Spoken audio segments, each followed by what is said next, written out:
National Weather Service in San Diego has issued a required weekly test for the following areas in extreme southwestern California: Orange County, Riverside County, San Bernardino County, San Diego County, and the coastal waters from San Mateo Point to the Mexican border and out 60 nautical miles, including San Clemente Island.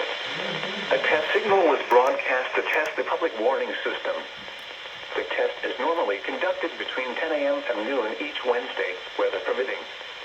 The signal was also used to test the activation and emergency readiness of the Skywar network of radio operators.